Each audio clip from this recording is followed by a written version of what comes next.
Since third year high school, I have always lived the life of a queen bee. Cheerleading captain, volleyball team captain, junior and senior prom queen. One of the popular kids in school. I take pride for it.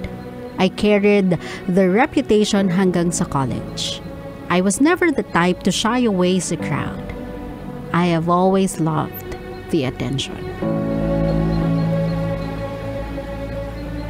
I learned to party, travel, YOLO kumbaga. After college, I spent my time with my family's estates for 3 years. Back then, I never really worried about work or job. Kasi I thought, how hard is it to apply sa Pinas? How hard can it be? With my looks and with my charm, surely makakahanap agad ako. But I was wrong. Took me a year to find a job. In 2 years again, sa same position, and it felt different from school days. I wasn't the popular one. Mind you, sa 1 year kong paghahanap, I settled for something na hindi ko inisip na tatanggapin ko. Yung friends ko, yung other classmates ko, nakikita ko sila sa social media and they have investments already. May pamilya na yung iba. Yung iba nga, boss na. Pero ako, nagsisimula pa lang sa baba. I am so scared na napag-iiwanan na ako ng lahat. And I'm not used to that. I used to be on top. Ako si Vien, and I think it's time to focus. Competitive. Well, my love, ganito, no? Vien, I love how you love yourself. I mean, how proud you are of yourself. Surely being popular at school, hindi din naman yan ganun kadali. You harnessed your skills, you honed it to become the best in what you do. That's why you had all those titles. Prom queen, junior prom queen, cheerleading captain, volleyball captain. I know that those positions are not that fancy or easy to get. Kumbaga, you trained hard to get where you were once in your life. Pero siguro yung arrogance lang, my love. That's the only issue I have with it. Okay lang maging proud ka eh. Okay lang maging confident ka. You earned it. You worked hard for it. Pero yung arrogance of you, tempting faith, that is enough to land you on a great life. Dun ka lang siguro sumablay. Because that arrogance led you to complacency. Being complacent.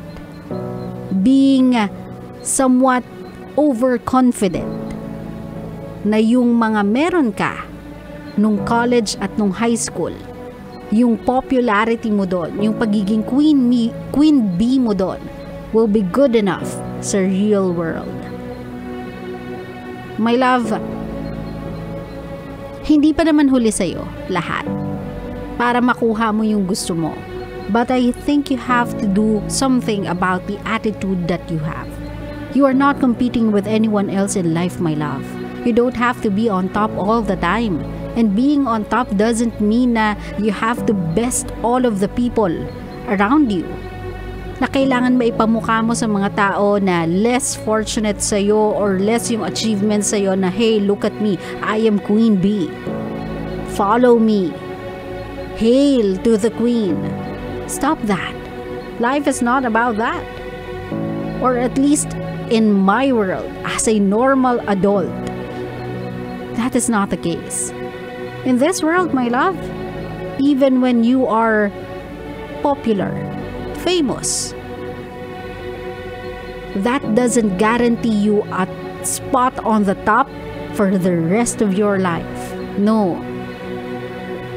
Skill, talent, let's go for charms, can carry you all the way to the top. But to maintain that spot, you need a good attitude. At yun yung wala ka. Yung attitude. Kasi ang meron ka ngayon, Vien, ay arrogance. So my love, this can be an eye-opener for you. Na yung mga tao na tinitingnan mo beneath you before because they are not as popular as you are and yet they are someone in their own lives right now. Let that be a lesson and eye-opener for you. Na they were never really competing against you. They are just trying to be someone in life. If there's someone out there na nakikipagkompetensya sila with, it's themselves. Kasi they want to be the better version of themselves each and every single day. And I think that should be your goal too. Wala ka naman kailangan patunayan eh. You have all the achievements under your belt. Wala nang kukuha niyan sa'yo. And in the future, my love, wala ding gustong kumuha niyan sa'yo. So stop proving yourself to everybody. Stop trying to show off.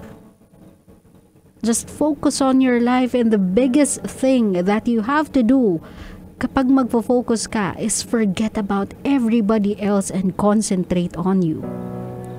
You were so used to people looking at you. You were so used that all the attention ay nasa iyo that you forgot rather to hone your own journey. Kasi people won't carry you through it. Kung dati nasasanay ka na everything is being laid out in front of you kasi nga ikaw yung queen bee, so parang yung mga meeting siguro ng cheerleading ninyo nasa co-captain, ganun din yung mga trainings ng volleyball ninyo nasa co-captain, tas ikaw dadating ka na lang and you will, I don't know what you do and I won't belittle what you did, sa totoo lang. Kasi I know it's hard. Sabi ko nga sa'yo, naiintindihan ko yan.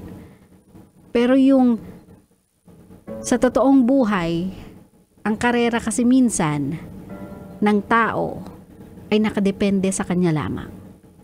Hindi mo pwedeng asahan lahat ng tao para gumawa ng daan para maabot mo yung pangarap mo.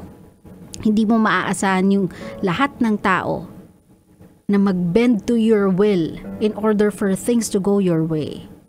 Sometimes you have to carve your own way through success. Kailangan ikaw mismo yung gumawa ng paraan para magkaroon ka ng daanan papunta sa tagumpay. So my love, iset aside mo na yung queen bee mentality mo. Iset aside mo na rin yung show off needs mo. Iset aside mo na din yung laki ng ulo mo that you are once this person na over so popular sa school nila. Focus on life itself. What you do right now defines what you'll be tomorrow. So if you want to be great, if you want to be someone in the future, then make sure that what you are doing today is the best of your ability. Is the best for you. Not just what others are expecting of you. Kailangan everyday mo pa rin tinitrain yung sarili mo kung paano mo magiging better version yung bukas sa kahapon. Do not tempt fate with your arrogance and complacency just because you once were the queen bee on top. Humble yourself. Have some humility. That's when you can focus. That's when madadivert mo yung lahat ng energy mo and vision mo to what you have to do rather than what they expect you to do. Claro? Claro.